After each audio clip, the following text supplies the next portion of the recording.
नमस्कार, आप देख रहे हैं बेस्ट का नंबर 1 शो ताल ठोक के और आपके साथ मैं अदिति त्यागी हूँ। वर्ष 2024 का चुनावी महाभारत किन मुद्दों पर होगा, किस पर होगा, लेकिन अगर मैं आपसे कहूँ 2024 के चुनावी महाभारत में कौरव आप किसे मानते हैं, पांडव किसे मानते हैं, तो आप कहेंगे ये सवाल क्यों पूछा जा रहा है। दरअसल ये सवाल उठा कांग्रेस सांसद राहुल गांधी के बयान के बाद। आप सभी को पता होगा कि हरियाणा की धरती पर ही महाभारत हुई थी। अब जाहिर सी बात है, राहुल गांधी भी जब हरियाणा की धरती पर पहुंचे तो उन्हें भी महाभारत याद आ गई। और फिर उन्हें क्या याद आया? उन्हें याद आए कौरव और पांडव। हरियाणा में राहुल गांधी ने कौरवों को खूब कोसा, उन्हें खरी खोटी सुनाई, उन पर आरोप लगाए। लेकिन राहुल गांधी के कौरव हजारों वर्ष पुराने नहीं हैं, बल्कि उन्होंने एक बार फिर से आरएसएस यानी संघ को आज का कौरव बता दिया। उस आरएसएस को कौरव बताया जिसे बीजेपी देश का गौरव बताती है। राहुल गांधी ने कहा 21वीं सदी के कौरव खाकी हाफ पैंट्स पहनते हैं, हाथ में लाठी लेकर शाखा चलाते हैं और देश के 2-3 अरबपति आज के कौरवों का साथ देते हैं। राहुल गांधी ने जीएसटी और नोटबंदी को लेकर भी आरएसएस और बीजेपी पर बड़ा हमला किया। एक बार फिर उन्होंने सियाराम का नाम तो लिया ही, अब इस लिस्ट में उन्होंने महादेव को भी शामिल किया। राहुल बोले बीजेपी हर हर महादेव नहीं कहती। जवाब में बीजेपी ने उन्हें अल्पज्ञानी बताया। इससे पहले कल भी राहुल गांधी ने बीजेपी को पुजारी और कांग्रेस को तपस्वी बताया था। अब सवाल ये उठता है कि राहुल गांधी और कांग्रेस ने ये तय कर लिया है कि 2024 में जब चुनाव होने हैं, इलेक्शंस होने हैं, विजय के लिए उन्हें रणनीतिक सीढ़ियों पर ही चढ़कर खेलना है। जिन सीढ़ियों पर चढ़कर जीत का वो बीजेपी पर आरोप लगाते रहे हैं। सवाल ये भी, क्या कांग्रेस ये मान चुकी है कि बीजेपी को उसी के हथियार से हराया जा सकता है? AK एंटनी का स्टेटमेंट आपको याद होगा। उन्होंने सॉफ्ट हिंदुत्व को सिरे से खारिज किया था और कहा था उसका फायदा नरेंद्र मोदी को होता है। तो ऐसे में बीजेपी के हिंदुत्व वाले या धर्म वाले उदाहरणों को आधार बनाकर बीजेपी पर ही निशाना साधने का काम इस वक्त राहुल गांधी कर रहे हैं। और साथ ही शत्रुघ्न सिन्हा से लेकर शरद पवार इस समय राहुल गांधी के बयानों और उनकी यात्रा की तारीफ भी कर रहे हैं। प्रधानमंत्री पद तक के लिए राहुल की बात उठ रही है। ऐसे में सवाल ये, क्या 2024 के चुनाव के लिए अब विपक्ष को राहुल गांधी में उम्मीद दिखती है? सवाल ये भी है, क्या आरएसएस की तुलना कौरवों से करना सही माना जा सकता है? ये एक्चुअली अपने आप में बहुत बड़ा सवाल है। इस सवाल को हम उठाएंगे, लेकिन उससे पहले जल्दी से टीजर रिपोर्ट आप देखिए।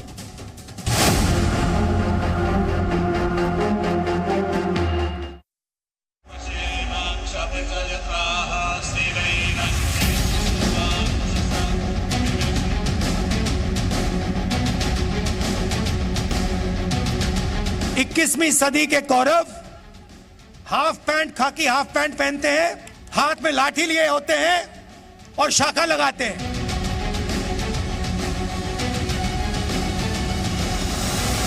देखिए, राहुल गांधी जी वो व्यक्ति है जिनका ज्ञान अल्प ज्ञान है और इसीलिए उनको आज भी हाफ पैंट ही नजर आती है। ये आरएसएस वाले हर हर महादेव तो कभी नहीं कहते और ये हिंदुस्तान की तपस्या पे आक्रमण कर रहे हैं, इसलिए हर हर महादेव नहीं कह सकते।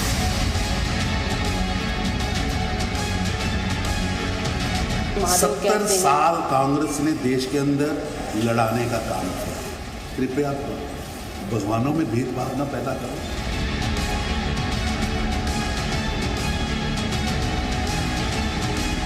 आज कौन बिखराव पैदा कर रहा है धर्म के नाम पे? इशारा बिल्कुल साफ है।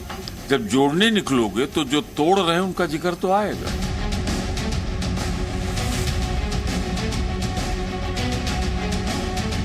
उन मुद्दों से वो परहेज करें जो उत्तेजनात्मक हो, जो भावनात्मक हो।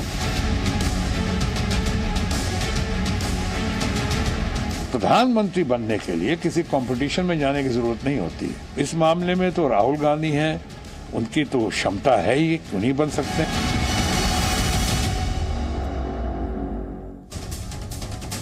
और कई खास मेहमान इस वक्त हमारे साथ हैं। आपको बता देते हैं, बीजेपी का पक्ष रखने के लिए हमारे साथ स्पोक्स पर्सन के शर्मा है, सैयद असीम बकर आपको स्क्रीन पर दिखाई दे रहे हैं। साथ ही हमारे डॉक्टर पूजा त्रिपाठी हैं, कांग्रेस पार्टी की स्पोक्स पर्सन है। DK Dubey ji political analyst है। सबसे पहला सवाल तो डॉक्टर पूजा त्रिपाठी मैं आप ही से पूछना चाह रही हूँ, ये आरएसएस में कौरव दिख रहा है, हर हर महादेव बीजेपी नहीं कहती है, ये भारत जोड़ो यात्रा में इस नैरेटिव की क्या जगह है? क्या कहना चाह रहे हैं राहुल? अदिति, अगर आप मुझे 5 मिनट देंगे तो मैं आपको महाभारत के साथ जो आज की राजनीतिक परिस्थिति है इसके साथ थोड़ी सिमिलैरिटी बताना चाहूंगी। जी ma'am, you can take 2 minutes. Dhritraj जो हस्तिनापुर नरेश थे, उन्होंने आंखों में नहीं अपने मन में भी पट्टी बांध ली थी। नोटबंदी से उद्योगों की कमर टूट गई है, जीएसटी लगी है, बेहिसाब बेरोजगारी है, महंगाई है, पर वो आंखें मूंदे बैठे हैं। गांधारी वो महिला नेत्रियां हैं जो कुलदीप सेंगर, चिन्मयानंद, बिल्किस बानो जैसे रेपिस्ट पे कुछ नहीं कहती, पर उन्हीं के परिवार पे, उन्हीं के बच्चों पे अगर कुछ कहा जाए, कोई आरोप लगे तो वो बिलबिला जाती हैं। वो आंख बांधे पट्टी पे बांधी हुई है। दुर्योधन कुरुवंश के राजकुमार जो गोली मारो सालों को कहकर भीड़ को उकसाते हैं या अपनी थार से निर्दोष किसानों को रौंद देते हैं, वो आज की डेट में दुर्योधन है। और आईटी सेल के ये जो सारा पूरा का पूरा नेटवर्क है जो महिलाओं को भद्दी गालियां देता है, बेहुदा टिप्पणी करता है, उनकी ट्रोलिंग करता है, वो दुशासन है। और चीरहरण हो रहा है इस देश के संविधान का, संवैधानिक संस्थाओं की स्वायत्तता का, इस देश में भाईचारे का, एकजुटता का चीरहरण हो रहा है। तो राहुल जी जब कहते हैं, वही आरएसएस जिनके भारत के संविधान के इतिहास में जिनका नील बटे सन्नाटा, जीरो कंट्रीब्यूशन रहा है 55 ईयर्स तक, उस आरएसएस ने अपने हेडक्वार्टर पे तिरंगा नहीं फहराया क्योंकि उन्हें तिरंगे से आपत्ति थी, उन्हें भगवा झंडा चाहिए था। अगर आप 1942 का सत्याग्रह ले लीजिए, क्विट इंडिया ले लीजिए, 1947 ले लीजिए, ये उल्टा अंग्रेजों के साथ लगकर उनकी मदद कर रहे थे देश के मास मूवमेंट को कमजोर करने के लिए। तो जब राहुल जी कहते हैं कि आरएसएस की हाफ पैंट वाले आज की डेट में कौरव है, तो वो बिल्कुल सही कहते हैं। वो कौन सी गलत बात कहते हैं? नहीं, लेकिन मैं आपसे ये जानना चाह रही थी, बाकी सब तो मैम पॉलिटिकल आरोप आपके ठीक हैं, लेकिन आपने जो कहा संविधान का चीरहरण हो रहा है, मैडम संविधान का चीरहरण कोई कर सकता है इस देश में? ये मुमकिन है? ये मुमकिन है क्या फैक्चुअली? आज संसद को फंक्शन नहीं किया जा रहा है, बिल को मेजॉरिटी वोट से पास कर दिया जा रहा है। चीन के आक्रमण के नाम पे वन सेकेंड, जब आप कह रही हैं संविधान का चीरहरण हो रहा है, मुझे तो बोलते हुए भी I am not liking it at all, क्योंकि ये देश कॉन्स्टिट्यूशन से चलता है। शायद पॉलिटिक्स में कॉन्स्टिट्यूशन को ट्रिवियलाइज करना बहुत छोटी बात होगी मैम, लेकिन अगर आप एक रिस्पॉन्सिबल इंडियन हैं और आप अपनी ड्यूटी अच्छी तरह निभाते हैं तो ये लाइन चुभेगी जिस लाइन का इस्तेमाल आपने किया है। ये देश किससे चल रहा है? कॉन्स्टिट्यूशन से नहीं चल रहा। आपके हिसाब से कॉन्स्टिट्यूशन में जो 4 स्तंभ रखे गए उनमें से कोई काम नहीं कर रहा आपके हिसाब से? न्यायपालिका काम नहीं कर रही है आपके हिसाब से? क्या वो स्तंभ, क्या वो कॉन्स्टिट्यूशनल बॉडीज कॉम्प्रोमाइज्ड है कि नहीं, मुझे आप बताइए। मीडिया की बात करिए, क्या मीडिया कॉम्प्रोमाइज्ड है कि नहीं? Ma'am, I don't know about others, I know about my self, I ask questions. The only difference is, एक ही फर्क है, कुछ लोग सुनना नहीं चाहते। अब जो सुनना नहीं चाहते ये उनकी प्रॉब्लम है, मेरी प्रॉब्लम नहीं है। आप मेरे साथ मुद्दे पर रहे, मीडिया पर मैं डिबेट नहीं करी। जिस दिन मीडिया पर डिबेट करूंगी उस दिन आपको न्योता भेजूंगी। मेरी नजर में ना मेरा जॉब कॉम्प्रोमाइज्ड है, ना मेरा इंस्टीट्यूशन कॉम्प्रोमाइज्ड है right now. So let's come back to the politics. I really don't like when people say कि भारत के संविधान का चीरहरण हो रहा है। ये बहुत स्ट्रॉन्ग वर्ड्स हैं और इन वर्ड से बचना चाहिए, क्योंकि इस देश में, मुझे नहीं पता, क्योंकि यहां बहुत हिंदू मुसलमान करते हैं और अक्सर ये आरोप मीडिया पर लगता है, पॉलिटिकल पार्टियां अपनी जिम्मेदारी से पल्ला झाड़ लेती हैं और आंखें मूंद लेती हैं, जबकि डिबेट्स का आधार वही स्टेटमेंट होते हैं। इस देश की होली बुक कॉन्स्टिट्यूशन है, उस कॉन्स्टिट्यूशन का, उस होली बुक का चीरहरण नहीं हो सकता मैडम, नहीं हो सकता। और अगर होगा तो मुझे और आपको शर्म से सर झुका लेना चाहिए as an Indian. All I want to say is that. Ajay Alok ji, आपका जवाब। देखिए अदिति जी, जवाब देके कोई फायदा नहीं है। पूरा का पूरा कांग्रेस अभी द्वापर युग में चला गया है। देखिए राहुल गांधी कभी कौरव पांडव करते हैं, उनको पता ही नहीं है। अभी ये चीरहरण करने लगी द्रौपदी की टाइप से, मुझे तो आश्चर्य लग रहा है। अब इस पर क्या रिएक्शन दिया जाए? अद्भुत ज्ञान है भाई, अद्भुत ज्ञान है। मैं अभिभूत हो जाता हूँ। इनको संविधान का चीरहरण दिखाई देता है, पता नहीं कहाँ संविधान का चीरहरण दिखाई गया। अरे राहुल गांधी, सोनिया गांधी को जब बेल मिल गई तो संविधान काम कर रहा, तभी ना बेल मिली। संविधान नहीं होता, लॉ नहीं होता तो बेल नहीं मिलता।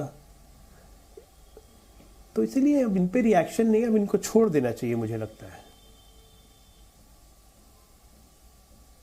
कि ये इस तरह से अब हो गया है कि कौरव पांडव के टाइम में जीएसटी आ जाती है, नोटबंदी आ जाती है, सीए आ जाता है, पता नहीं अब बोलने लगेंगे कि कौरव पांडव मुस्लिम विरोधी नहीं थे, इसीलिए तपस्वी थे।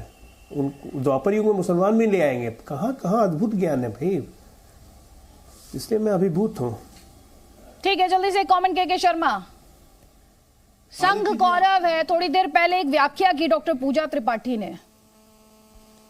दुशासन, दुर्योधन, धृतराष्ट्र, गंधारी, शकुनी वो भूल गई थी शायद, या मैंने मिस किया होगा। आदित्य जी, मुझे आश्चर्य, कांग्रेस कंफ्यूज तो थी, राहुल गांधी वर्षों से कंफ्यूज रहे हैं राजनीति में, पर मानसिक विकृति इतनी आ गई उनके अंदर। भारत जोड़ो यात्रा करने निकले और इतने मानसिक रूप से विकृत हो गए वो कि आज उनको ये भी समझ नहीं। और कांग्रेस की अभी मैं बैठे आश्चर्य कर रहा था, लेकिन हाँ, आपने एक अच्छा प्रश्न किया था, संविधान का चीरहरण। लेकिन यह देश संविधान से एक बार, संविधान को लेकर एक बार शर्मसार जरूर हुआ है। शायद पूजा जी को वो दिन याद नहीं हो, किसी कॉलेज में होंगे, कि इस देश में जब इमरजेंसी लगाया था कांग्रेस ने, इंदिरा गांधी ने, जब संविधान पर हथकड़ियां लगी थी, तो शायद ये देश जो है, उस दिन लोकतंत्र जो है उसकी हत्या हुई थी और देश शर्मसार हुआ था। और किस तरह से इस देश के अंदर इमरजेंसी लगाकर और कांग्रेस ने लोकतंत्र को समाप्त किया था, और फिर एक व्यापक संघर्ष के बाद इस देश में पुनः लोकतंत्र जागा। लेकिन मुझे आश्चर्य है कि आरएसएस पर ये प्रश्न कर रहे हैं। ये उस आरएसएस कर रहे हैं जो इतनी विराट संस्था है, जो विश्व की सबसे बड़ी इस समय सांस्कृतिक और सामाजिक संगठन। और यही नहीं, देश के 26 जनवरी के परेड पे, जनपथ पर परेड करने वाला वो एक गैर सरकारी संस्थान, जिसको कि स्वयं कांग्रेस के पीरियड में नेहरू जी ने बुलाया। चीन के युद्ध में आप देखिए उनका योगदान। इन्हें क्या तो कुछ पता ही नहीं है कि संघ क्या चीज है। अरे संघ की बात मत करो, आप लोकतंत्र में हो, संघ कोई राजनीतिक संगठन नहीं है। आप हमसे लड़ो ना, भाजपा से, और लड़ रहे हो, आपको हम दिखा भी रहे हैं। आज महज जो है 2.5, 3.5 राज्यों में आप चलिए, के शर्मा के साथ हमारा संपर्क टूट गया है। जैसे ही वापस उनके साथ संपर्क होता है, उनका कमेंट लेंगे। जल्दी जल्दी एक एक कमेंट हम लूंगी। पहले सैयद असीम वकार, उसके बाद अमीक जमई। ये पॉलिटिकल लड़ाई अब कौन कौरव है, कौन पांडव है, इसके इर्द गिर्द आकर सिमट रही है क्या?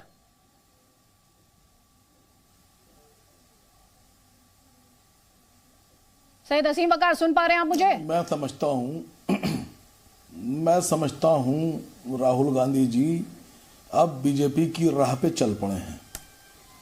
जिस रास्ते पे बीजेपी चल रही थी, उसी रास्ते पर राहुल गांधी ने अपने कदम बढ़ाए हैं। देश में बहुत से मुद्दे हैं धर्म के अलावा। भारतीय जनता पार्टी ने जो धर्म की एक आदत डाली थी, हम लोग क्या कहा जाता है कि एक अफीम चटा दी जाती है आदमी को, फिर वो कुछ समझ नहीं पाता है। उत्तर प्रदेश में मिसाल मशहूर है। जो धर्म की बात करके भारतीय जनता पार्टी देश को यहाँ तक लेके आई कि रोजगार की बात खत्म हो गई, महंगाई की बात खत्म हो गई, तरक्की की बात खत्म हो गई, डेवलपमेंट पे कोई बात नहीं कर रहा है, एजुकेशन पे कोई बात नहीं कर रहा है, स्वास्थ्य पर, हेल्थ पे कोई बात नहीं कर रहा है। अब राहुल गांधी भी उसी राह पे चल गए। अब पांडव कौरव पे चुनाव होगा। पहले चुनाव हुआ करते थे कि किसको नौकरी मिलेगी और किसको नहीं मिलेगी। पहले चुनाव हुआ करते थे कि स्कूल में शिक्षा कैसी होगी, हमारे देश में वैज्ञानिक होंगे नहीं होंगे, हमारे देश में स्वास्थ्य सेवाएं अच्छी होंगी नहीं होंगी। अब तो मैं समझता हूं कि सब धर्म ले धर्म दे धर्म। भाई देखिए, मैं इसी देश में पला बड़ा, और जितना धर्म मेरा आप लोग को पता है, उसका दुगना आपका धर्म मुझे पता है। हम सब आपस में दोस्त थे, हिंदू, मुसलमान, सिख, ईसाई सब बड़े हुए हैं साथ साथ, सबको एक दूसरे का धर्म पता है। मैं समझता हूं कि धर्म को बीच में लेकर नहीं आना चाहिए। मुझे लगता है कि राहुल गांधी जी और मोदी जी आपस में बैठ के बात करते हैं। वो कहते हैं कि तुम ये बोलना, मैं ये बोलूंगा, तुम ये बोलना, मैं ये बोलूंगा, और आखिर में देश को हम लोग आपस में उलझा देंगे तुम पांडव की बात करना, हम कौरव की बात करेंगे, ना कोई नौकरी की बात करेगा, ना कोई महंगे पेट्रोल की बात करेगा, ना उसको एजुकेशन चाहिए होगी, ना उसको बच्चों की फीस भरना होगी, सब इसी में उलझ जाएंगे। अच्छा, ये कौन सा तरीका है? ठीक है, आपने बड़े सारे धर्म गिनाए थे, उसमें एक और धर्म था जिसका जिक्र अक्सर सियासत नहीं करती, और वो सबसे बड़ा धर्म है, वो है भारतीयता का धर्म, भारतीय होने का धर्म। मैं इतनी देर से और क्या कर रहा था? देश के प्रति रिस्पॉन्सिबिलिटी। मैं इतनी देर से वही तो कर रहा था ना सर, आप भूल गए थे मेंशन करना, मुझे याद दिलाना पड़ा आपको। बीजेपी पर अभी आप कह रहे थे बीजेपी और कांग्रेस पास पास खेलते हैं, आपकी पार्टी पे भी यही आरोप लगता है, आप और बीजेपी पास पास खेलते हैं। आपके ओपोनेंट्स तो आप पर और बीजेपी पर ये आरोप लगाते हैं ना, पास पास खेलते हैं, आप जहां जाते हैं वहां विपक्ष को नुकसान पहुंचाते हैं, ध्रुवीकरण में बीजेपी की मदद करते हैं। और आपकी पार्टी के भी आप बहुत सारे मुद्दे गिना रहे थे, लेकिन आपकी पार्टी के नेता क्या स्टेटमेंट देते हैं? मैडम अभी एक बात बोलूं आपसे, सुनिए। हाँ, बोलिए बोलिए, एक नहीं दो बोलिएगा। सुनिए अब एक बात बोलूं। हाँ बोलिए। अब वो पांडव बन गए, नहीं वो पांडव बन गए, और उन्होंने कहा कि बीजेपी वाले आरएसएस वाले कौरव। अब अगर मैं सवाल पूछ लूं कि पांडव तो अपनी पत्नी द्रौपदी को हार गए थे, जुए में हार गए थे पांडव, तो राहुल गांधी अपने को पांडव कह रहे हैं, किसको हार गए हैं वो? और अगर वो कौरव कह रहे हैं तो कौरव ने किसका चीर हड़ा कर रहा है? राहुल गांधी को बताना पड़ेगा ना कि जुए में किसको हार गए वो। अकेले आप पूरी लड़ाई में आपको द्रौपदी याद आई, सैयद असीम वकार? इस पूरी लड़ाई में द्रौपदी के आगे आप सोच नहीं पाए सर? भाई वो मुख्य अध्याय है। नहीं, आप इसके आगे समझ नहीं पाए और सोच भी नहीं पाए सर। इसके आगे आप सोच नहीं पाए और समझ नहीं पाए सर। नहीं वो मुख्य नहीं वो मुख्य अध्याय है। हाँ, मैं समझ रही हूँ आप क्या कहना चाह रहे हैं, बिल्कुल समझ रही हूँ। राजनीति अपनी जगह है सर, यहाँ लड़ाई कौरवों और पांडवों की हो रही थी, आपको द्रौपदी याद आ गई सर। थोड़ी देर पहले याद आ रहे थे धृतराष्ट्र, गांधारी, क्या डॉक्टर पूजा त्रिपाठी ये क्या कह रहे हैं? क्या खो दिया राहुल गांधी ने? ये पूछ रहे हैं राहुल गांधी की द्रौपदी कौन है, ये पूछ रहे हैं ये सैयद असीम वकार आपसे। राहुल गांधी ने खुद को तो पांडव कहा नहीं, तो ये कहां से आ गई बात कि किसको जुए में हार गए? जहां तक ये बात कर रहे हैं बेरोजगारी की, महंगाई की, महंगे पेट्रोल की, स्वास्थ्य की, अग्निवीर योजना की, हर बात राहुल गांधी हर दिन प्रेशर में उठा रहे हैं, हर दिन वो रैलियां कर रहे हैं, हर दिन वो प्रतिनिधि मंडलों से मिल रहे हैं, चाहे वो किसान हो, चाहे बेरोजगार हो, चाहे आशा वर्कर्स हो, चाहे वो डॉक्टर्स हो जो बॉन्ड मनी नहीं दे पा रहे हो, चाहे अग्निवीर से आज युवा हो, वो हर किसी से मिल रहे हैं, हर किसी की बात उठा रहे हैं। लेकिन जब डिबेट कौरव पांडव पे होगी तो आंसर तो वैसा ही होगा। उन्होंने तो अपने को कभी पांडव नहीं कहा। ठीक है, आप कह रही है उन्होंने अपने आप को कभी पांडव नहीं कहा, लेकिन जब कौरवों को गाली देने की बात आई या कौरवों को फटकारने की बात आई तो उनको कौरव क्यों याद आया? 21वीं सदी में, 21वीं सदी में कौरव क्यों याद आया? और जो थोड़ी देर पहले सैयद असीम वकार आरोप लगा रहे थे, खैर उनका आरोप भी पॉलिटिकल था, वो सवाल उनसे भी है, धर्म का भी जिक्र कर रहे थे। उनकी पार्टी के नेता तो सबसे ज्यादा जाकर कहते हैं मुसलमानों नेता चुनो, ठाकुरों ने चुना है, यादवों ने चुना है, पिछड़ों ने चुना है, दलितों ने चुना है, तुम भी चुनो। तो खैर वो तो उनकी राजनीति पर सवाल है, लेकिन वो ये कह रहे हैं आप बीजेपी की पिच पर खेल रहे हैं। मुझसे है सवाल? जी आप ही से है सवाल कि कांग्रेस बीजेपी की पिच पर खेल रही है, यही तो उनका सवाल था। कांग्रेस बीजेपी की पिच पे नहीं खेल रही है। अगर हम धर्म की बात करते हैं, अगर वो जय सिया राम की व्याख्या करते हैं, तो वो बीजेपी की पिच पे क्या हिंदुत्व और बीजेपी एक ही है? क्या हिंदुत्व की पिच और बीजेपी की पिच एक ही? क्या मैं हिंदू नहीं हूं? क्या कांग्रेस का कोई नेता या क्या कोई भी प्रैक्टिसिंग हिंदू नहीं है? अगर वो हिंदुत्व की बात करते हैं, जो कि वो अपने भाषणों में 1% की करते हैं, तो उस पर इतना हंगामा होता है। तो मैं कह रही हूँ कि क्या हिंदुत्व का पूरा जो पेटेंट है वो क्या भाजपा ने लेकर रखा हुआ है? नहीं, तो फिर मेरा आपसे सवाल ये होगा, चलिए आपने ये तो कबूल कर लिया कि वो हिंदुत्व की बात करते हैं, तो हिंदुत्व से तो उन्हें दिक्कत रही है, बीजेपी के हिंदुत्व पर तो वो लगातार सवाल उठाते रहे हैं। यही तो सैयद असीम वकार कह रहे थे, अभी यही कह रहे थे वो आपसे। आपको 2 काउंटर मिल रहे हैं, पहले सैयद असीम वकार का काउंटर लीजिए, उसके बाद के शर्मा जी। तो वही तो मैं भी वही कह रही हूँ ना कि क्या हिंदुत्व और बीजेपी अरे जिस हिंदुत्व से परहेज और एलर्जी की बात कही जाती रही, आपने कहा उसी पिच पर खेल रहे हैं राहुल गांधी, आपने खुद ये बात कह दी। चलिए जवाब लीजिए, आपको 2 काउंटर मिल रहे हैं, 2 काउंटर हैं, जवाब लीजिए सैयद असीम वकार से और के शर्मा से, प्लीज। देखिए हमारी कांग्रेस की सम्मानित प्रवक्ता पूजा त्रिपाठी जी जब ये पहली बार बोली तो इन्होंने पूरी कांग्रेस को पांडव बताया और पूरी बीजेपी आरएसएस को कौरव बताया। मैंने कहा कि नहीं, धर्म की लड़ाई नहीं होना चाहिए, देश की लड़ाई होना चाहिए। मैंने एक सवाल पूछ लिया कि अगर आप पांडव हैं तो द्रौपदी कहाँ है आपकी, जिसको आप जुए में हार गए? 1 सेकंड में मोहतरमा पलट गई और कहने की नहीं वो राहुल गांधी, तो हम लोग पांडव नहीं है। राहुल गांधी ने अपने पांडव नहीं कहा, 1 मिनट में सब पलट गया मामला। देखिए देश की बात, तो वही कह रही हूँ ना। राहुल गांधी जी किस कब कहा? मुझे एक लाइन बता दीजिए, राहुल गांधी ने अपने आप को पांडव कहा कि मैं पांडव, और बात कौरवों की वो थी, मैंने कौरवों का डिस्क्रिप्शन दिया। राहुल गांधी ने एक बार भी अपने आप को पांडव नहीं कहा। मैडम आप उनका पूरा स्टेटमेंट उठाकर देख लीजिए। मैडम एक मशवरा, अरे एक मशवरा ले लीजिए, एक मशवरा ले लीजिए, राहुल जी से कह दीजिए। जहां तक आपने बेरोजगारी की बात की, तो देश की बात पहले दिन से 10 दिन से भारत जोड़ो यात्रा चल रही, पहले दिन से राहुल गांधी वही उठा रहे, वही मुद्दे उठा रहे हैं। हर दिन वो हर तीसरे दिन जब वो रैली लेते हैं, जब वो प्रेसर देते हैं, तो कौन सा नेशनल इश्यू का ऐसा मुद्दा नहीं है जो वो नहीं उठा रहे? मुझे बताइए। हाँ, 110 की सारी के सारी प्रेस कॉन्फ्रेंस उनसे कह दीजिए कि नेक सलाह मेरी ये है, नेक सलाह मेरी ये है कि बीजेपी से मिलकर गेम मत खेलिए। बीजेपी से मिलकर गेम, चलिए एक जवाब आप क्या बोलते हैं अमीक जमई, आपका ये कह रहे हैं बीजेपी और कांग्रेस इस वक्त मिलकर खेल रहे हैं। सैयद असीम वकार, समाजवादी पार्टी का क्या स्टैंड है इस पर?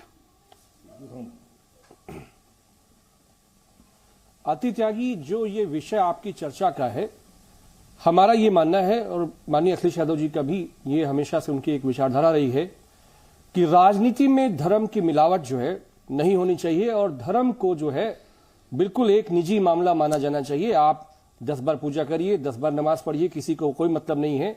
लेकिन जब पॉलिटिकल डिस्कोर्स हो, एक राजनेता को, किसी भी देश, हमारे देश के राजनेताओं को डिस्कोर्स में यह मुद्दा होना चाहिए कि 2014, 2019 में जो आरएसएस के नेतृत्व की जो ये सरकार है, उसने भारत को क्या दिया। भारत को इन्होंने चरम पर गरीबी दी कि आज पूरे देश में 80% हिंदू सरकारी खैरात पर, राशन पे गुजर बसर करने पर मजबूर है। ऐसा समय हिंदू समाज के लिए भारत में कभी नहीं आया। स्वदेशी का नारा देने वाली हमारी आरएसएस चाइना से सबसे ज्यादा एक्सपोर्ट नरेंद्र मोदी जी के रिजीम में बढ़ा। सरहदों को हमारा राष्ट्रवाद का, चरम राष्ट्रवाद का नारा देने वाली आरएसएस की इस सरकार में सबसे ज्यादा चाइना का इंक्रोचमेंट आपकी सरकार में हुआ। तो सवाल यह है कि आरएसएस के हाथ से भारतीय जनता पार्टी, उसका नेतृत्व निकल गया, तो आरएसएस इन सब स्थितियों के लिए आज जो दलितों की, पिछड़ों की हालत है, इस देश में आरक्षण विरोधी आरएसएस की जो मानसिकता है, इसकी वजह से एक बहुत बड़े समाज का नुकसान हुआ। जिस तरह से निजीकरण, पहले राष्ट्र जब समाजवादियों के साथ एक बार इन्होंने धोखा देने का काम आरएसएस ने किया था जनसंघ के जमाने में, एक ऐतिहासिक भूल थी। जब ये लोग साथ में आए और इन्होंने पूरे देश में होल कर दिया कि आज उनकी वजह से, आरएसएस की वजह से पूरा देश का जो हमारा लोकतांत्रिक ताना बाना है, हमारा जो स्ट्रक्चर है, हमारी जो संस्थाएं हैं, वो कोलैप्स हो चुकी हैं। तो समाजवादी पार्टी चाहती है कि नीतियों पर बात हो। जो सरकार आज सत्ता में है, हम ये पूछना चाहते हैं कि आरएसएस हिंदुत्व की बात करती है, हिंदू धर्म की बात करती है, बड़ी अच्छी बात है, हमें बड़ी खुशी होती है। लेकिन इस देश में 85% हिंदुओं के खिलाफ आरक्षण की जो सेवाएं मंडल कमीशन के बाद मिली थी, माननीय नेताजी मुलायम सिंह यादव जी के संघर्षों के बाद मिली थी, उस पे हमला, पिछड़ों के साथ विश्वासघात आरएसएस ने क्यों किया? यह बात है जिसका जवाब राहुल जी ने अपने तरीके से पूछा। हम भारत के राजनीति को धर्म के डिस्कोर्स पर लाने के खिलाफ है, चाहे ये बीजेपी करे या कांग्रेस करे। आसिम जी की बात ठीक हो सकती है, क्योंकि जो इकोनॉमिक पॉलिसीज हैं आदित्य जी, अगर आप माइन्यूटली अगर आप ऑब्जर्व करें, सारी इकोनॉमिक पॉलिसीज पूंजीपति जितनी भी नीतियां हैं, बीजेपी में कांग्रेस में चवन्नी भर का फर्क नहीं है। बीजेपी में कांग्रेस में चवन्नी भर का फर्क नहीं है, इस पे आपको जवाब दे रहे हैं, जवाब ले लीजिए। के शर्मा। देखिए, मैं अभी सुन रहा था अमित जमी को, ये सपा के प्रवक्ता है, थोड़ा सा इनको अपने गिरेबान में झांक के देखना चाहिए। पहले कम्युनिस्ट थे, आजकल सपाई हो गए, इसलिए शायद इनको सपा की वो करतूत याद नहीं। अभी इन्होंने कहा, अरे जनाब, अभी पिछले चुनाव में ही आप कह रहे हैं धर्म के आधार पर राजनीति नहीं होनी चाहिए, तो परशुराम जी की मूर्ति को आप अनावरण करने चले गए थे, कृष्ण जी का मूर्ति बना रहे थे आप भगवान कहते थे कि जो है अयोध्या में हम वो करेंगे, और उन्हीं हिंदू कार सेवकों को मारने में कोई कमी नहीं छोड़ा। मुलायम सिंह जी ने कहा कि यदि मुझे और लोगों को, हिंदुओं को मारना होता तो मैं मारता इसके लिए। तो सबसे बड़ी धर्म की राजनीति तो आपकी है, आप सांप्रदायिकता के आधार पर हिंदुओं की हत्याएं किया आपने, और अभी भी आपकी जबान में वो धर्म का मुझे चश्मा इसलिए दिख रहा है कि अभी आप कह रहे हैं कि 2.5 साल से जो लोग जो है राशन पे जी रहे हैं वो हिंदू जी रहे हैं, हिंदू नहीं जी रहे हैं। 80% भारतीयों को राशन दिया है। हाँ, लेकिन आपकी जबान में क्योंकि सांप्रदायिकता से बसा हुआ है, इसलिए आपकी जबान नहीं खुलती है। आप हिंदू बोलते हैं। एक मिनट, अब बीच में मत बोलिएगा। अरे आपने हमारे समाज को क्या बना दिया? एक सेकंड के शर्मा ने आपको जवाब दिया। एक सेकंड रुक जाइए। हमारे देश के हिंदुओं को आपने उनका रोजगार छीन लिया। एक सेकंड अमीर भाई, आप अपनी बात रख चुके हैं, अब आपको जवाब लेना है। उससे पहले आरएसएस नेता इंद्रेश कुमार का राहुल गांधी पर बयान आया है। वो ये कह रहे हैं कांग्रेस नफरत फैलाना बंद करे और आरएसएस के बारे में अभद्र बोलना बंद करें। राहुल गांधी को अभद्र भाषा शोभा नहीं देती, ये कह रहे हैं इंद्रेश कुमार। सुनिए। राहुल असभ्यता की भाषा बोलना, गाली गलौज की भाषा बोलना उनके लिए शोभाजनक नहीं है। वो संघ पर कमेंट करके ये बता रहे हैं कि वह नफरत फैलाने का काम कर रहे हैं, ना कि वो जोड़ने का काम कर रहे हैं। तो यहाँ पर आप सुन रहे हैं इंद्रेश कुमार कह रहे हैं कि राहुल गांधी नफरत फैलाने का काम कर रहे हैं, ना कि जोड़ने का काम कर रहे हैं। के शर्मा, आप अपना जवाब पूरा कर लीजिए, उसके बाद डी के दुबे जी जल्दी जल्दी प्लीज। देख, इसलिए मैंने कहा कि इनकी तो जबान में ही सांप्रदायिकता बसी हुई है इन समाजवादियों के। लेकिन इसके मैं कांग्रेस का जो अभी है, जो जवाब उन्होंने दिया, मैं उस पर आता हूं। उन्होंने कहा कि हर 2 दिन बाद जो प्रेस कॉन्फ्रेंस राहुल गांधी करते हैं उसमें वो ये सारे विषय उठाते हैं। जनाब, आप कितने कंफ्यूज हैं कांग्रेस के लोग। पहले आपने कहा कि भारत जोड़ो यात्रा राजनीतिक यात्रा नहीं है, फिर आप कहते हैं कि हम राजनीतिक विषय उठाते हैं, फिर आपके ही राहुल गांधी जी लाल किले पर 2500 किलोमीटर चल के आके कहते हैं कि मैं तो नफरत के जो है बाजार में मोहब्बत की दुकान खोलने निकला था, लेकिन मुझे तो कहीं नफरत दिखाई पड़ी नहीं। लाल किले में उनका भाषण है कि मुझे तो पूरे 2500 किलोमीटर में कहीं नफरत ही नहीं दिखाई पड़ा। और नफरत के बाजार में आप मोहब्बत की जो दुकान खोल रहे हैं उसमें आपकी भाषा क्या है? आप तो नफरत के जहर से बुझा हुआ जबान है आपका, और नफरत के ही लोगों को साथ लेके आप चल रहे हैं, कन्हैया कुमार से लेके मेघा पाटकर से लेके सारे लोग। तो आपके ये जो दोहरे चरित्र हैं, यदि आपके चेहरे विकृत है तो मानसिक क्यों विकृति ले आया आप? मुझे आश्चर्य हो रहा है कि चेहरा भी विकृत कर रहे हैं और मानसिकता भी विकृत कर रहे हैं अपनी। ये दोनों ही पक्ष से जनता देख रही है। नहीं, चेहरा विकृत करने से कितने कंफ्यूज स्थिति पर हैं। नहीं, विकृति वो तो जब मानसिक विकृति होती है तो चेहरे पे भी आती है ना आदित्य जी, वो तो विकृति दिखने लगती है। क्योंकि और इसके बाद आप कितना बड़ा जो दोषारोपण हिंदू समाज के ऊपर आपने लगाया। आपने कहा कि पुजारियों का देश नहीं। अरे जनाब, यह देश आस्था और धर्म का देश है।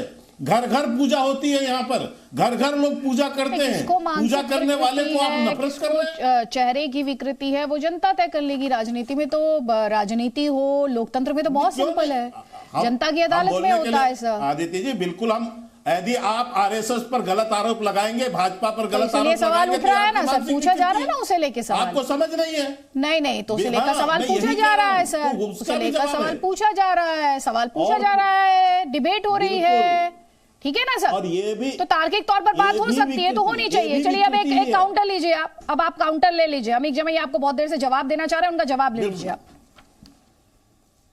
बिल्कुल।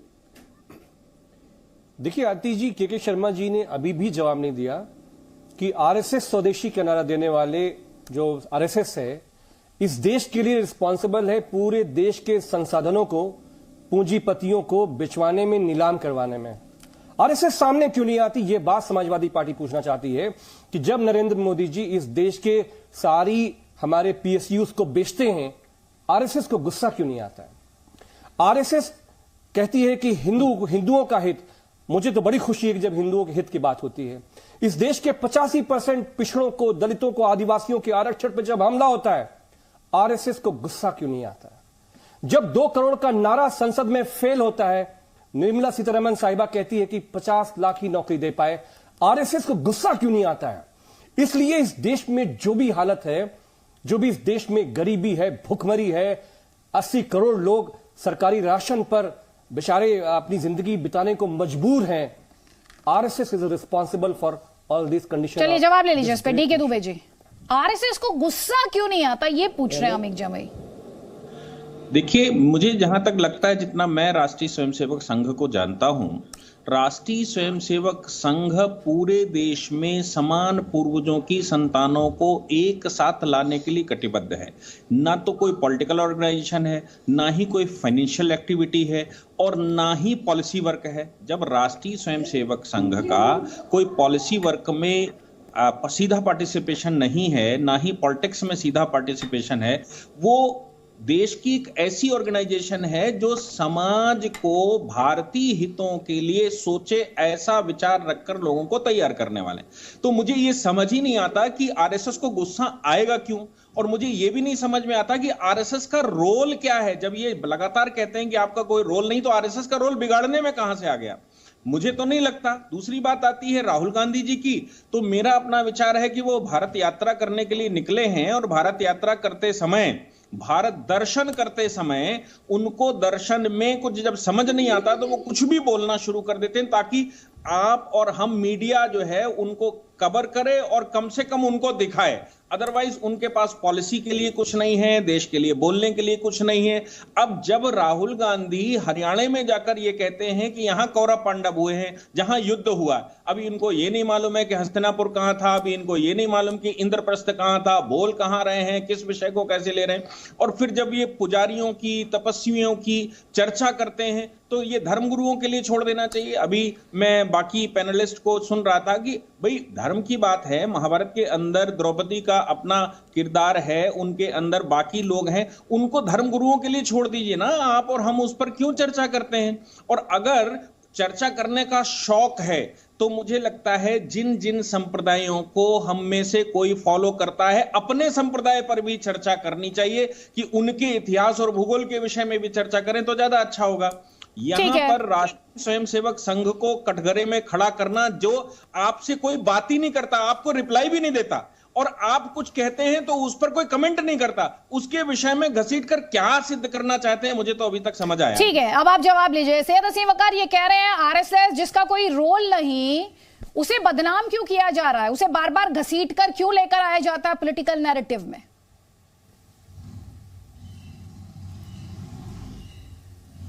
देखिए, दुबे जी हैं, कुछ मोहब्बत होगी कोने में, कहीं दिल के कोने में कहीं छुपी हुई आरएसएस के लिए। हो सकता हो कभी शाखा में गए हो सकता हो आज भी जाते हो शाखा में, हो सकता हो शाखा वाली और आरएसएस वाली यूनिफॉर्म भी पहनते हो, कह सकते हैं वो। कभी भी किसी को जो अपनों में जो खामियां होती हैं वो दिखती नहीं है, और जिन लोगों को अपने अंदर खामियां दिखती हैं वो सुधार कर लेते हैं। दुबे जी हैं, कह लेने दीजिए, कहने दीजिए। देखिए, कांग्रेस का जन्म हुआ 1885 में, और आरएसएस का जन्म हुआ 1924 में, और बीजेपी का जन्म शायद मैं समझता हूं कि 80 के बाद, 1980 के बाद हुआ। तो हम लोग ये कहते हैं कि कांग्रेस मां है, आरएसएस उसकी बेटी है, और बीजेपी जो है वो कांग्रेस की नवासी है। तो इनका मां बेटी का रिश्ता है। ये एक दूसरे से कभी ना अलग सोच सकते हैं, ना ये एक दूसरे से अलग काम कर सकते हैं।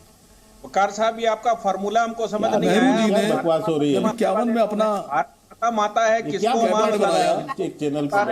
आप बता रहे सुनते समय कुछ तो सोच लीजिए सर। सुनिए, एक बदतमीज इंसान को बैठा दिया आपने इस तरह से। सुनिए सर, अरे संसदीय भाषा का इस्तेमाल मत कीजिए, मर्यादित तरीके से बात कीजिए। सारे पैनलिस्ट से करिए, एक सेकेंड आराम से, विषय है क्या? आराम से, विषय है क्या? एक सेकेंड आदित्य जी, ये कोई विषय है क्या? के शर्मा जी, आप अपनी बारी में बोलिएगा सर। मैं सबसे कह रही हूँ मर्यादित तरीके से बात करें, तार्किक तौर पर बात करें। नहीं होती है इसमें, तार्किक तौर पर बात करें। ये तार्किक विषय है क्या? श्यामा प्रसाद मुखर्जी साहब, आप मुझे बताइए सर। आप सुन रहे हैं ना, आपत्ति दर्ज कराई मैंने सर। के शर्मा जी, उनकी बात पूरी हो जाने दीजिए सर, अपनी बारी में जवाब दीजिएगा सर। बोल रहा हूँ नहीं, अपनी विषय में नहीं, लेकिन ऐसे बकवास करने के लिए मत बैठाइए टीवी चैनल को। 1951 में नेहरू कोई लिमिटेशंस नहीं होगी में उनको मंत्री बनाया। एक सेकेंड, क्या बोल रहे हैं के शर्मा जी? ऐसे बकवास के लिए मत बैठाइए जिसकी कोई लिमिट नहीं है, जिसका कोई मतलब नहीं है। सर गेस्ट क्या बोलेगा ये मैं तो पढ़ाकर लाती नहीं हूँ सर। के शर्मा जी, मैं गेस्ट को पढ़ाकर तो लाती नहीं हूँ सर। जैसे मैंने आपको नहीं बताया, आप क्या बोलेंगे सर? ऐसे मुझे नहीं पता दूसरा गेस्ट क्या बोलेगा सर। तो आप उत्तेजित अगर मुझ पर हो रहे हैं और मुझ पर आप बरस रहे हैं तो सर ये तो बहुत गलत बात है सर। सबको अपनी बात रखने के लिए बुलाया है। इस देश में एक पार्टी है, उसका नाम है AIM। आप ऐसे उस पार्टी के स्पोक्स पर्सन को मैंने बुलाया है सर। ना मैं आपको पढ़ाकर लाती हूँ, ना मैं उन्हें पढ़ाकर लाई हूँ सर। तो आपकी आपत्ति गेस्ट पर हो सकती है, आप उनसे बात कीजिए, मुझे मत बताइए सर, मुझे मत बताइएगा। आदित्य जी सुनिए, क्योंकि मैं गेस्ट के लिए अकाउंटेबल नहीं हूं। मुझे आपत्ति, बिल्कुल अकाउंटेबल आप नहीं है, लेकिन इस डिबेट के लिए तो अकाउंटेबल है आप। हाँ तो डिबेट में कंट्रोल कर रही हूँ ना सर। जैसे आपने चेहरे को विकृत बताया था, मैंने एकदम ऑब्जेक्शन उठाया। ऐसे ही मैंने उनकी बात पर भी ऑब्जेक्शन उठाया। सीधे तौर पर संसदीय भाषा का इस्तेमाल नहीं होना चाहिए सर। असंसदीय भाषा का इस्तेमाल नहीं होना चाहिए, शायद आपने मिस कर दिया सर। तो पहले आप सुनिए मैं क्या कह रही हूँ। आपको ये समझ में आया असंसदीय भाषा, आपको ये नहीं समझ में आया फिर सर? आप मुझे समझाइए, आप मुझे समझाने आए हैं।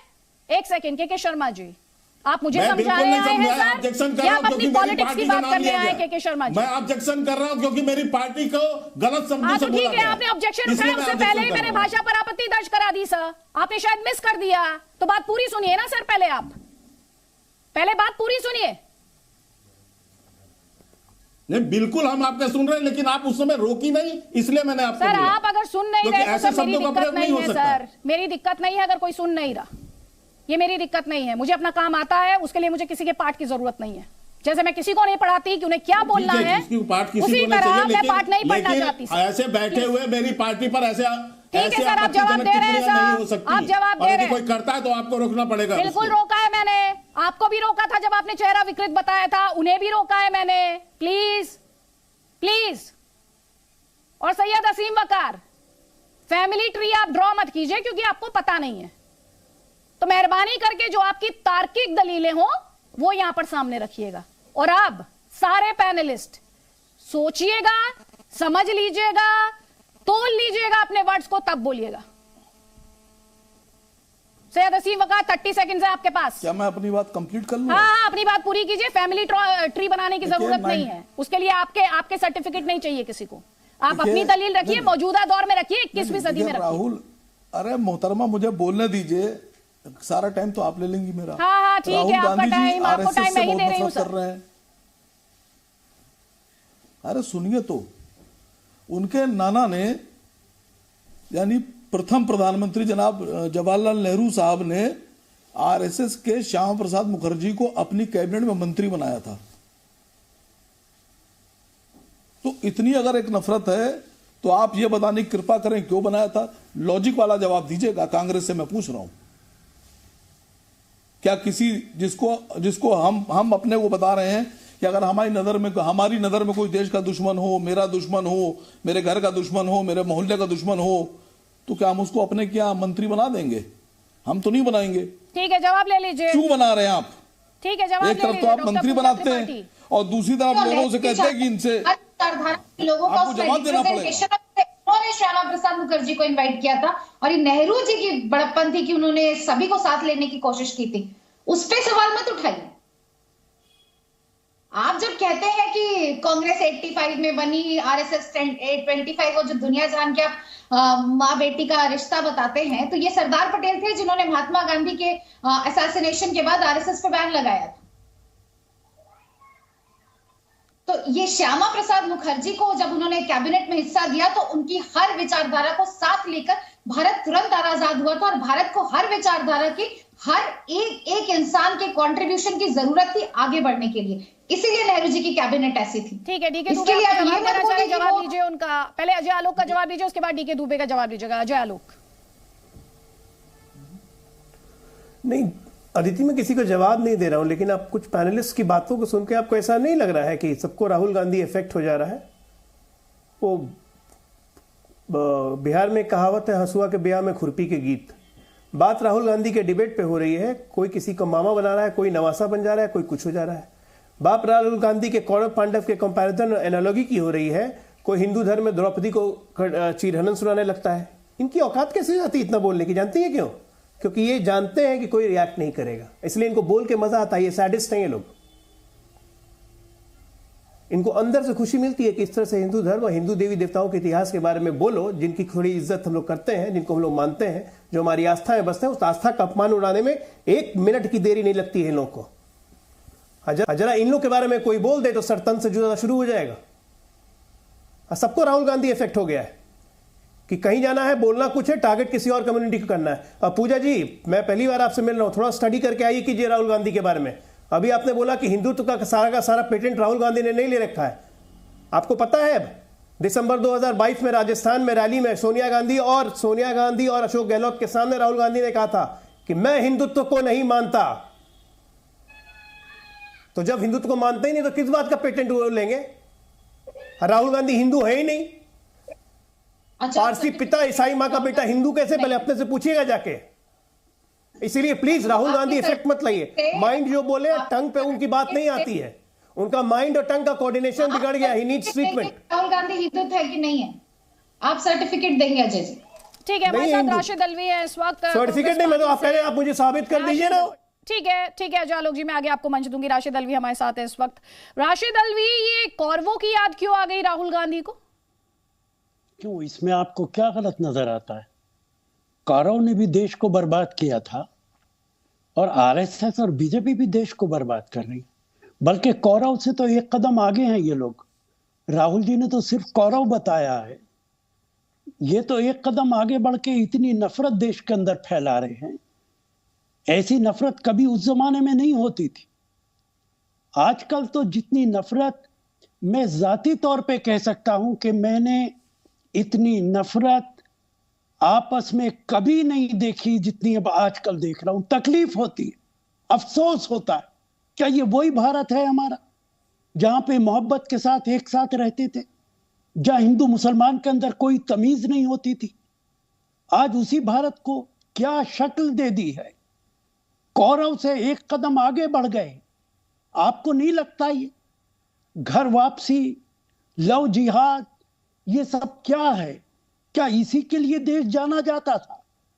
आज भारत इसी के लिए जाना जाता दुनिया के अंदर कि हिंदुस्तान के अंदर हो क्या रहा है, किस तरीके की बातें हो रही। हर दूसरा नेता बोलता है पाकिस्तान वापस भेज देंगे, चीन ज्यादा बड़ा दुश्मन है। कभी ये नहीं कहते कि चीन भेज देंगे, पाकिस्तान भेजने की बात करते, घर वापसी की बात करते। मुख्यमंत्री कहते हैं चुनाव होने दो, गर्मी निकाल देंगे। क्या आपको नहीं लग रहा कि क्या इस देश के अंदर यही सब कुछ होता था? सिर्फ इसलिए कि पोलराइजेशन हो जाए, सत्ता मिल जाए, उसके लिए कुछ भी करने के लिए तैयार है। तकलीफ की बात है, अफसोस की बात है। हर वो आदमी जो भारत से प्यार करता है वो ये सब कुछ कभी नहीं कर सकता है। जो देश का हितैषी होगा, देश से प्यार करेगा, वो इस तरीके की जबान कभी नहीं बोल सकता है। राहुल गांधी ने तो फिर भी बड़ी एहतियात से बोला है, उससे एक कदम और आगे की बात करनी चाहिए थी। तो आप ये कह रहे हैं कि देश में 2014 से पहले हिंदू मुसलमान नहीं होता था? देश से पहले हिंदू मुसलमान इस तरीके का हरगिज नहीं होता था। अच्छा, अगर कहीं झगड़ा होता था, सुनिए मेरी बात, झगड़ा अगर होता था, झगड़ा हो सकता है, मैं इससे इनकार नहीं करता हूं, लेकिन सरकार और राजनीतिक नेता झगड़े का हिस्सा नहीं बनते थे। कोई सरकार एक समुदाय के साथ नहीं खड़ी होती थी। सरकारें दोनों समुदाय को साथ लाने की कोशिश करते थे। आज किस तरीके के बयानात देते, अमित शाह जी किस तरीके की जबान बोलते। मैं बहुत ज्यादा पीछे नहीं जाऊंगी। मुजफ्फरनगर में जब दंगा हुआ था तो सुप्रीम कोर्ट, देश की सर्वोच्च अदालत, उसने किसे फटकार लगाई थी और क्या वो बीजेपी और आरएसएस की सरकार थी? देखिए, मुजफ्फरनगर में जो कुछ हुआ था वो दुर्भाग्यपूर्ण था, नहीं, लेकिन कांग्रेस पार्टी का उससे कभी बचाव नहीं किया आरोपियों का। कांग्रेस पार्टी का उससे कुछ लेना देना नहीं था। सर, आपने एक स्वीपिंग स्टेटमेंट दिया, मैं आपको उस पर जवाब दे रही हूं, क्योंकि आप जो बातें कर रहे हैं, अभी आपने लिंचिंग की बात की, और लिंचिंग की बात आपने ऐसे की जैसे कि एक धर्म विशेष को टारगेट किया जा रहा है। आपने कहा भारत को दुनिया भर में लिंचिंग के लिए जाना जाता है, ये आपने दावा किया। लिंचिंग क्या सिर्फ एक मजहब विशेष के लोगों की हो रही है सर? लिंचिंग क्या दूसरे धर्म के लोगों की नहीं हो रही है सर? और जब आप ये कहते हैं कि नफरत फैलाई जा रही है, जब आप लिंचिंग का भी धर्म बताने लगते हैं, तो किसकी मदद कर रहे हैं फिर? देखिए, कांग्रेस पार्टी कभी धर्म की बात नहीं करती थी। ये तो माहौल भारतीय जनता पार्टी ने पैदा किया। कभी हिंदू मुसलमान की बात नहीं करती थी। कांग्रेस पार्टी तो हर एक को साथ लेके चलती थी। ये तो भारतीय जनता पार्टी जब से आई है तब से धर्म की बात होने लगी, तब से इनकी आस्था की बात होने लगी, तब से इन लोगों को और ज्यादा ये परेशानी होने लगी। ये देश तो हिंदुओं का देश है, 80-85% हिंदुओं की है इस देश के अंदर। अकलियतें तो बहुत छोटी तादाद के अंदर हैं, लेकिन कांग्रेस पार्टी अकलियत और सबको साथ लेकर चलती थी। लेकिन ये तो डर और खौफ दिखाने की बात करते हैं। ये देश भारतीयों का देश है। सियासत ये बात नहीं समझती, लेकिन ये देश in principle and in spirit भारतीयों का देश है। आपने बहुत सारी बातें की हैं, बहुत सारे आरोप लगाए, जवाब लीजिएगा। आपकी बात बहुत ठीक है, मैं आपकी बात सर, मेरी बात ठीक है, क्योंकि जिससे आप बात कर रहे हैं, जब वो 2.5 साल इस देश से बाहर थी तो उसकी सिर्फ एक शिनाख्त थी, और वो शिनाख्त थी इंडियन। वो शिनाख्त थी इंडियन। जिससे आप बात करें उसे राजनीति नहीं करनी है, इसलिए वो ये बात कह पाती है, क्योंकि उसने उस शिनाख्त को जिया है, उस पहचान को जिया है। अफसोस ये है, राजनीति उस शिनाख्त को नहीं पहचानना चाहती, शायद उसे सूट नहीं करता। आप ये बात बीजेपी के नेताओं को क्यों नहीं समझाती? सर, ये तो हम कह रहे हैं, सबको समझाती हूँ। आप तो हमारी जबान मैं इंडियंस के लिए बोलती हूँ, आप हमारी मैं इंडियंस के लिए बोलती हूँ, जो सुनना चाहें मैं उनके लिए बोलती हूँ। अब आप जवाब लीजिएगा। अजय आलोक, उसके बाद के शर्मा, प्लीज जल्दी जल्दी। देखिए मैडम, राशिद जी बड़े प्यार से बोलते चले गए कि 8 वर्षों में हिंदुस्तान को लिंचिंग के लिए जाने लगा। राशिद जी थोड़े सा पीछे जाइए। कांग्रेस के रेजिम में कितने दंगे हुए राशिद जी? उस वक्त आपका ये हिंदू मुसलमान प्यार कहा जाता था? खुलेआम मुस्लिम अपीजमेंट करने में आपका हिंदू मुसलमान प्यार कहा जाता था? किस प्रधानमंत्री ने आज तक बोला कि अल्पसंख्यकों का पहला हक है इस देश के संसाधनों पर? किसने हिंदू आतंकवाद उठाया था? अल्पसंख्यक तुष्टीकरण का आरोप किसकी पार्टी ने अपने ही ऊपर लगाया था कि इसके कारण हम चुनाव हारे क्योंकि हम मुस्लिमवादी हो गए थे? ये सब तमाम सवाल मैं नहीं कर रहा हूं, ये आपके अंदर से उठ रहे हैं। पहले उनका जवाब ढूंढ लीजिए साहब। इस देश में तुष्टीकरण करके राजनीति करने से और अल्पसंख्यक प्रमोशन करने से अगर आप आज तक चलते रहे तो ये आपकी प्रॉब्लम है, ये बाकियों की प्रॉब्लम नहीं है। राहुल गांधी जो कह रहे हैं बहुत एब्सर्ड कह रहे हैं, वो देश का अपमान कर रहे हैं और आप भी उनके साथ हैं, कि जो आप पहले भी करते आए हैं। अच्छे अच्छे कमेंट्स आपने भी दिए राशिद साहब, इसीलिए बेहतर होगा कि उसको थोड़ा याद कर लीजिएगा। ठीक है, जल्दी से के शर्मा। प्रधानमंत्री के बारे में आपके अच्छे अच्छे शब्द पूरे देश को याद है। नहीं, बहुत सारी बातें तो आदित्य जी, आलोक जी ने इनको स्मरण कराई, लेकिन अभी जो इनकी प्रवक्ता जो बात हिंदू की बोल रहे थे और ये भी जो राशिद साहब कह रहे थे, मैं दोनों को जोड़ के पूछना चाहता हूँ। ठीक है, ये पूछ रहे हैं हिंदू का सर्टिफिकेट। जब आपको हिंदुओं को जब आतंकवादी कह रहे थे, जब भगवा आतंकवाद का जो नैरेटिव आप गढ़ रहे थे, भगवान राम के अस्तित्व पर आप जो है कोर्ट में जाके हलफनामा दायर कर रहे थे, मंदिर निर्माण के पीछे आप विरोध में लगे हुए थे, तब आप क्या कर रहे थे? आप किसकी तुष्टीकरण कर रहे थे? तब भी आप यही काम कर रहे थे। और उस समय आप ये कहते हो कि हमें हिंदू होने का सर्टिफिकेट। अरे हिंदू होने तो ये 130 करोड़ भारतीय जो है, ये 130 करोड़ भारतीयों में तमाम हिंदू और मुस्लिम सभी वर्ग हैं। पर प्रश्न आप अपने ऊपर स्वयं उठाते हैं अपने कुकर्मों से। जब आज आप कहते हैं कि पुजारी जो है उसका देश नहीं है, ये तपस्वियों का देश है। आप लोगों की पूजा पाठ आस्था पर चोट करते हैं, क्योंकि आपको हिंदू धर्म के विषय में ABCD भी नहीं आती है, ना हिंदू धर्म की आपको ज्ञान है। आप कहीं गीता का समझाते हैं, कभी मुझे उपनिषद का यदि 2 लाइन पढ़ के दिखा दे राहुल गांधी तो मैं मान जाऊं, उनकी टीकाएं पढ़ के दिखा दे तो मैं मान जाऊं। लेकिन आश्चर्य है कि केवल झूठ बोलना और अपना अल्प ज्ञान जो है और अपनी अज्ञानता का परिचय देते हुए किसी को अपमानित करना। करोड़ों घरों में जो पूजाएं होती हैं, रोज पूजाएं होती हैं हम लोगों के घरों में, आप उसका अपमान कर रहे हैं। आपको हिंदू धर्म का ABCD नहीं पता है, लेकिन फिर भी आपको गाली देना है हिंदुओं को, उनकी आस्था को चोट पहुंचाना है। तो यह आपका एक तरीका बन गया है। और इस तरीके के तहत में आप ये चाहते हैं कि आप RSS, ना आपको RSS की हिस्ट्री पता, ना आपको भाजपा की फिलॉसफी समझ में आती है, लेकिन फिर भी आप जो है केवल एक नैरेटिव गढ़ते हैं। अभी ये कह रही थी कि वही पटेल जी ने वो लगाया, अरे एक बार नहीं 3 बार प्रतिबंध लगे RSS के ऊपर और किसी की मेहरबानी से नहीं छूटा प्रतिबंध। न्यायालय सुप्रीम कोर्ट ने हटाया क्योंकि आपने झूठा प्रतिबंध लगाया RSS पर, क्योंकि इसका आप सामना नहीं कर पाए। आपके पास कानून है ये लागू करने का, लेकिन साबित नहीं कर पा रहे हैं आप, और ना वहां पर आप सुप्रीम कोर्ट में सजा दिला पाए, इस प्रतिबंध को कंटिन्यू करा पाए आप। तो झूठा आप अपने अधिकार का प्रयोग कर लीजिए, वो ठीक है। ठीक है, तो इसलिए पहले RSS को जानिए, समझिए, इसके बाद बातें कीजिए। ठीक है, पूजा त्रिपाठी ये कह रहे हैं ना RSS के बारे में ज्ञान है और ना ही पर्याप्त सबूत रहे, तभी तो हर बार बैन हटा दिया। RSS के बारे में अगर मुझे ज्ञान नहीं है तो मैं के शर्मा जी से ही पूछना चाहूंगी कि सॉल्ट सत्याग्रह, क्विट इंडिया मूवमेंट में RSS की भूमिका क्या थी, वो मुझे बता दें। और RSS के हेडक्वार्टर्स में 55 साल तक तिरंगा क्यों नहीं फहराया गया, वो उस भगवा झंडे के फेवर में क्यों थे, ये मुझे बता दें। RSS संविधान से देश को नहीं चलाना चाहती थी, मनुस्मृति से चलाना चाहती थी। ये मैं नहीं कह रही हूँ, ये हेडगेवार जी के ऑटोबायोग्राफी में लिखा हुआ।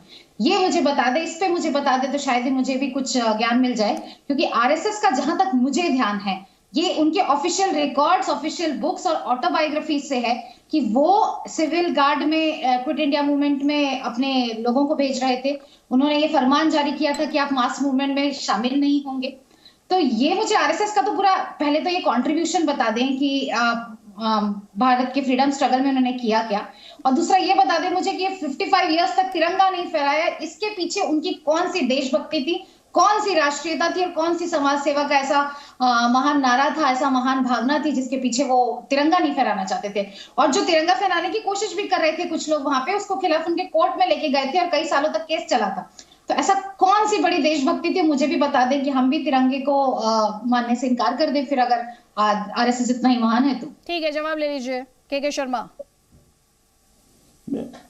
पहले तो इनको तिरंगा कहां फहराया जाने की अनुमति पहले थी, इसकी जानकारी होनी चाहिए। ये नवीन जिंदल जी का केस है जिसको सुप्रीम कोर्ट में वो लड़कर बाद में उसकी वो सिस्टम लेकर आए कि यहाँ आप फहरा सकते हैं, जो आज आप देश भर में देख रहे हैं कि देश भर में कहीं भी फहराया जा सकते हैं।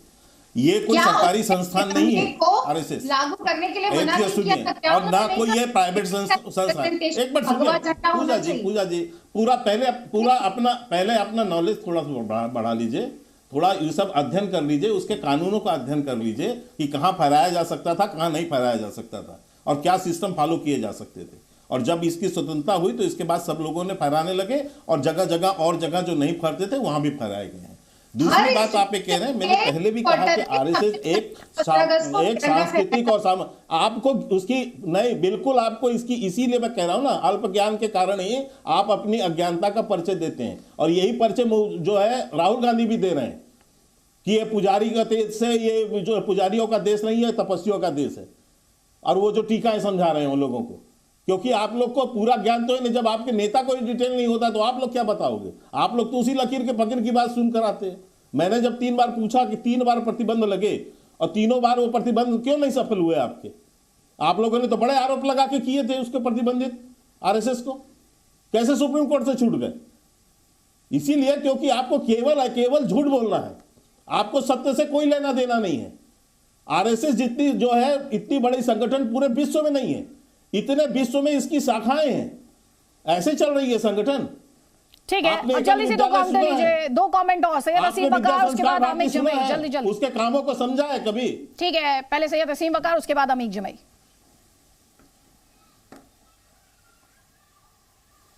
देखिए, सबसे पहली बात तो मैं अपनी बात पे कायम हूँ अभी भी। राहुल गांधी जी को ये सोचना होगा कि उनकी लड़ाई अगर वो लड़ना चाहते हैं तो वो देश की तरफ से लड़ें।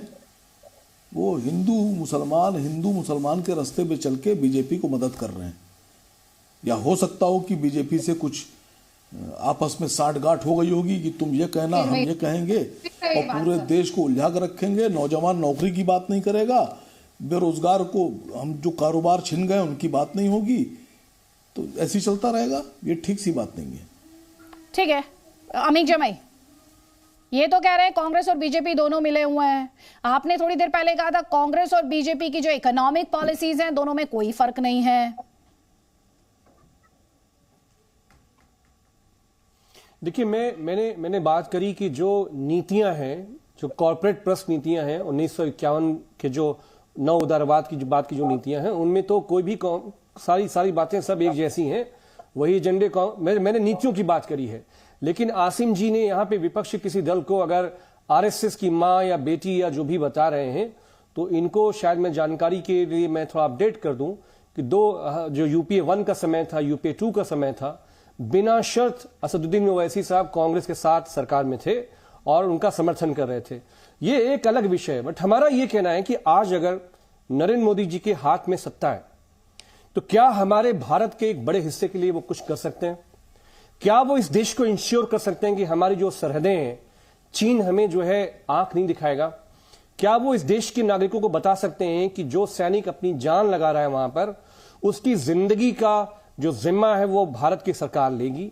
क्या वो बता सकते हैं कि हमारी सरहदें सुरक्षित रहेंगी? इन सारे मामलों में आरएसएस को हम इसलिए कहते हैं आदित्य त्यागी जी, क्योंकि भारतीय जनता पार्टी आरएसएस की एक राजनीतिक शाखा है। तो जो कुछ आरएसएस से निर्देशित होता है वही भारतीय जनता पार्टी करती है। तो आरएसएस के हाथ से भारतीय जनता पार्टी, हमारा ऐसा समझना है कि वो निकल चुकी है और वो पूंजीपतियों के हाथ में खेलकर इस देश में निजीकरण लाना, इस देश को नीलाम करवाने पर जो हदें हैं पार कर दी हैं। कांग्रेस ने उसकी शुरुआत करी थी, भारतीय जनता पार्टी ने उसकी हदें पार कर दी हैं। स्वदेशी का नारा हमें बड़ा अच्छा लगता था कि आरएसएस के लोग शाखा में बात करते थे। और हमारे अजय भाई के लिए एक आखिरी बात है, मुझे अजय भाई में एक बड़ी अच्छी बात लगती थी, संघ मुक्त का जो नारा था वो अजय भाई टेलीविजन पे क्या बोलते थे, क्या रिपीटिशन, क्या वो नैरेटिव बिल्ड करते थे। आज थोड़ा कैसेट चेंज है, कुछ नई बात मैं सुनना चाहूंगा। 1 मिनट अमित जी सुन लीजिए। 2014 में जब नीतीश कुमार अलग हुए थे और उन्होंने ये नारा दिया था कि संघ मुक्त भारत, जरा मेरा एक बार भी का स्टेटमेंट 14-15 में भी निकलवा लीजिए, मुझे सुनवा दीजिए कि मैंने बोला संघ मुक्त भारत। ठीक है ना, मैं आपकी बात मान लूंगा। ये नीतीश जी के नाम शब्द थे, मेरे नहीं थे। और वही नीतीश कुमार बाद में जाके आरएसएस की गोद में बैठ गया, फिर बंदर की तरह छलांग लगा के आज आपके साथ है। आरएसएस पे क्या टेक है? 1 मिनट, मैं वही कह रहा हूं, सुनिए ना, वो वानर राजनीति जी, इसका मैं हिस्सा नहीं था। लेकिन आज अदिति जी आपके पैनल पे अद्भुत चीज हो रही है। राहुल गांधी इफेक्ट मुझे अब सब में दिखाई दिया, आज अभी अमीक जी में भी दिखाई दी है। कोई कहता है कि आरएसएस भाजपा के साथ है, आरएसएस जो कहती है भाजपा को वही करती है, राहुल गांधी भी वही कह रहे हैं, अमित जी में वो 1 मिनट एआईएमएम भी वही कह रही है। ये कह रहे हैं कि आरएसएस के हाथ से भाजपा निकल गई, पूंजीपतियों के हाथ में खेल रही है। पहले डिसाइड आप लोग कर लीजिए कि आप लोग बोलना क्या चाहते हैं। ये जो कंफ्यूजन आप लोग में बीच में फैल गया ना, मैं जान रहा हूं क्यों फैला है। ये जो राहुल गांधी यात्रा निकल रही है ना, ये मुसलमान जोड़ो यात्रा है, तो इसीलिए पेट में दर्द सपा के भी हो रहा है, क्योंकि यूपी में यात्रा का रूट तो मुजफ्फरनगर रूट था ना, बागपत शामली होते हुए घुसे थे, तो वहां दर्द तो होगा ही। समझते हैं कि नहीं समझते? एआईएमएम को दर्द हो रहा है क्योंकि हैदराबाद, आंध्रा, तेलंगाना, वहां पे मुसलमान थोड़ा इधर उधर भाग रहा होगा कांग्रेस की तरफ। तो ये मुसलमान त्यागी जी ने कहा भारतीय, आप लोग दर्द होना स्वाभाविक इंडियन। अब 1 मिनट सुनिए, बीच में मत बोलिए। मुसलमान भारत का है, मैं अगली बात बता रहा हूं जिसके लिए मुसलमान भारतीय है आपकी निगाह में अजय आलोक जी? तैयार रहिएगा। अरे सुनिए तो सही, मुसलमान भारत का है, भारत का नागरिक है। मैं बोल पाऊंगा ना बोलेंगे? इस देश के जिसके बाप दादा हिंदुओं की तरह इस देश में शहीद हुए हो, हर व्यक्ति जो इंडिया की अंग्रेजों के साथ करता है, होली बुक मानता है, अंग्रेजों के साथ जो है, 1 सेकंड, चलिए मैं दूध में वक्त जाया नहीं कर पाऊंगी, मुझे इस डिस्कशन को यहीं क्लोज करना है।